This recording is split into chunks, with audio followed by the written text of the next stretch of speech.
ನಮಸ್ಕಾರ. ಕೇಳಿದೀರಾ? ಸಾವಿರಾರು ವರ್ಷಗಳಿಂದ ಒಬ್ಬ ಯೋಧ ಈ ಭೂಮಿ ಮೇಲೆ ಇನ್ನೂ ಅಲೆಯುತ್ತಿದ್ದಾನೆ ಅಂತ.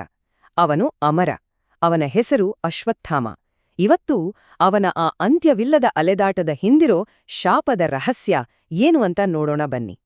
ಇತ್ತೀಚೆಗೆ ಭಾರತದ ಪ್ರಾಚೀನ ದೇವಸ್ಥಾನಗಳ ಹತ್ರ ಹಣೆ ಮೇಲೆ ವಾಸಿಯಾಗದ ಗಾಯ ಇರೋ ಒಬ್ಬ ವಿಚಿತ್ರ ವ್ಯಕ್ತಿ ಕಾಣಿಸ್ಕೊಳ್ತಿದ್ದಾನೆ ಅಂತ ತುಂಬ ಕಡೆ ಮಾತು ಕೇಳಿಬರ್ತಿದೆ.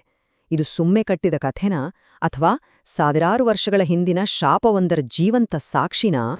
ಸರಿ, ನಮ್ಮ ಈ ತನಿಖೆ ಶುರುವಾಗೋದೇ ಇವತ್ತಿನ ಘಟನೆಗಳಿಂದ. ಈ ದೇವಸ್ಥಾನಗಳ ಪ್ರೇತ ಅಂತ ಒಂದು ಕಥೆ ಓಡಾಡ್ತಿದ್ಯಲ್ಲ, ಅದರ ಮೂಲ ಏನು ಅಂತ ಮೊದಲು ನೋಡೋಣ.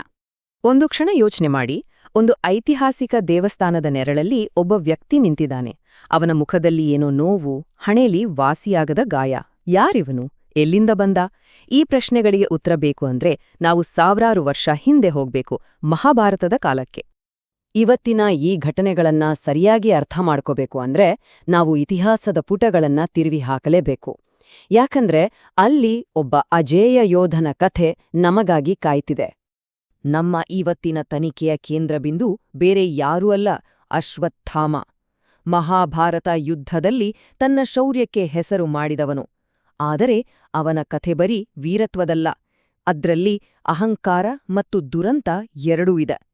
ನೋಡಿ, ಅಶ್ವತ್ಥಾಮ ಅಂದ್ರೆ ಸಾಮಾನ್ಯ ಯೋಧ ಅಲ್ಲ, ಅವನು ಮಹಾನ್ ಗುರು ದ್ರೋಣಾಚಾರ್ಯರ ಮಗ. ಅಷ್ಟೇ ಅಲ್ಲ, ಹುಟ್ಟುವಾಗಲೇ ಅವನ ಹಣೆಯ ಮೇಲೆ ಒಂದು ಮಾಂತ್ರಿಕ ಮಣಿ ಇತ್ತು. ಆ ಮಣಿ ಅವನಿಗೆ ಒಂದು ರೀತಿ ಕವಚ ಇದ್ದ ಹಾಗೆ. ಸಾವು, ನೋವು, ರೋಗ ಯಾವುದೂ ಅವನನ್ನು ಮುಟ್ಟೋ ಹಾಗೆ ಇರಲಿಲ್ಲ. ಅಕ್ಷರಶಃ ಅಜೇಯನಾಗಿದ್ದ. ಆದ್ರೆ ಒಂದಿದೆ, ಅತಿಯಾದ ಶಕ್ತಿ ಅಹಂಕಾರಕ್ಕೆ ದಾರಿ ಮಾಡುತ್ತಲ್ವಾ? ಅಶ್ವತ್ಥಾಮನ ವಿಷಯದಲ್ಲೂ ಆಗಿದ್ದು ಅದೇ. ಅವನು ಕ್ಷಮಿಸಲಾಗದ ಒಂದು ಪಾಪ ಮಾಡಿದ. ಅದು ಅವನ ಇಡೀ ಜೀವನವನ್ನೇ ಬದಲಾಯಿಸ್ಬಿಡ್ತು. ಅವನ ಪತನ ಶುರುವಾಗಿದ್ದು ಇಲ್ಲಿಂದ. ಅವನು ಒಂದರ ಹಿಂದೆ ಒಂದು ದೊಡ್ಡ ತಪ್ಪುಗಳನ್ನ ಮಾಡ್ತಾ ಹೋದ. ಮೊದಲನೇದಾಗಿ, ಯುದ್ಧದ ನಿಯಮಗಳನ್ನೆಲ್ಲ ಮೀರಿ ರಾತ್ರಿ ಹೊತ್ತು ನಿದ್ದೆ ಮಾಡ್ತಿದ್ದ ಸೈನಿಕರನ್ನ ಕೊಂದ. ಎರಡನೇದಾಗಿ, ಇಡೀ ಪ್ರಪಂಚವನ್ನೇ ನಾಶ ಮಾಡಬಲ್ಲ ಬ್ರಹ್ಮಾಸ್ತ್ರವನ್ನ ಪ್ರಯೋಗಿಸಿದ. ಇಷ್ಟಕ್ಕೆ ನಿಲ್ಲಿಲ್ಲ. ಕೊನೆಯದಾಗಿ, ತನ್ನ ಸೇಡಿನ ಕಿಚ್ಚಲ್ಲಿ ಇನ್ನೂ ಹುಟ್ಟದೇ ಇರೋ ಗರ್ಭದಲ್ಲಿದ್ದ ಮಗುವನ್ನ ಕೊಲ್ಲೋಕೆ ಪ್ರಯತ್ನಪಟ್ಟ. ಇವೆಲ್ಲ ಕೇವಲ ಯುದ್ಧದ ತಂತ್ರಗಾರಿಕೆ ಆಗಿರ್ಲಿಲ್ಲ. ಇವು ಕ್ಷಮಿಸಲೇಬಾರದ ಮಹಾಪಾಪಗಳು. ಈ ಒಂದೊಂದು ಕೃತ್ಯವೂ ಅವನ ಭವಿಷ್ಯವನ್ನು ಶಾಶ್ವತವಾದ ಕತ್ತಲಿಗೆ ತಳ್ಳಿತು. ಈ ಘೋರ ಪಾಪಗಳನ್ನ ನೋಡಿದ್ಮೇಲೆ ಶ್ರೀಕೃಷ್ಣ ಅವನಿಗೆ ಒಂದು ಶಿಕ್ಷೆ ಕೊಟ್ಟ. ಅದು ಬರೀ ಶಿಕ್ಷೆಯಾಗಿರ್ಲಿಲ್ಲ, ಅದು ಯುಗಯುಗಗಳ ಕಾಲ ಕಾಡುವ ಶಾಪವಾಗಿತ್ತು. ಆ ಶಾಪ ಹೀಗಿತ್ತು: ನೀನು ಮಾಡಿರೋ ಪಾಪಗಳನ್ನೆಲ್ಲ ಹೊತ್ಕೊಂಡು ಪ್ರೀತಿಯಿಲ್ಲದೆ, ಸಮಾಧಾನವಿಲ್ಲದೆ, ಒಂಟಿಯಾಗಿ ಈ ಭೂಮಿ ಮೇಲೆ ಕೊನೆಯವರೆಗೂ ಅಲೆಯುತ್ತೀಯಾ. ಈ ಮಾತುಗಳು ಅವನ ಹಣೆಬರವನ್ನೇ ಬರೆದ್ಬಿಟ್ವು. ಹಾಗಿದ್ರೆ ನೋಡಿ ಅವನ ಜೀವನ ಹೇಗೆ ಬದಲಾಯಿತು ಅಂತ. ಶಾಪಕ್ಕೆ ಮುಂಚೆ ಮಣಿಯಿಂದ ರಕ್ಷಿಸಲ್ಪಟ್ಟ, ಎಲ್ಲರೂ ಗೌರವಿಸೋ ಅಜೇಯ ಯೋಧ. ಶಾಪದ ನಂತರ ಆ ಮಣಿಯನ್ನು ಕಳೆದುಕೊಂಡು ನೋವಲ್ಲಿ ನರಳುತ್ತಾ ಸಮಾಜದಿಂದ ಹೊರಹಾಕಲ್ಪಟ್ಟ ಒಬ್ಬ ಒಂಟಿ ಅಲೆಮಾರಿ. ಅವನ ಪತನ ಎಷ್ಟೊಂದು ದೊಡ್ಡದಲ್ವಾ? ಅವನ ಶಿಕ್ಷೆಯ ಅವಧಿ ಎಷ್ಟು ಅಂತ ಊಹಿಸೋಕೆ ಸಾಧ್ಯನಾ? 3,000ಕ್ಕೂ ಹೆಚ್ಚು ವರ್ಷಗಳು. ಅಷ್ಟು ವರ್ಷಗಳಿಂದ ಅವನು ಶಾಪಗ್ರಸ್ತನಾಗಿ ಇದೇ ಭೂಮಿ ಮೇಲೆ ಅಲೆತಿದ್ದಾನೆ ಅಂತ ಹೇಳಲಾಗುತ್ತೆ. ಇದು ನಿಜಕ್ಕೂ ನಮ್ಮ ಕಲ್ಪನೆಗೆ ಮೀರಿದ್ದು.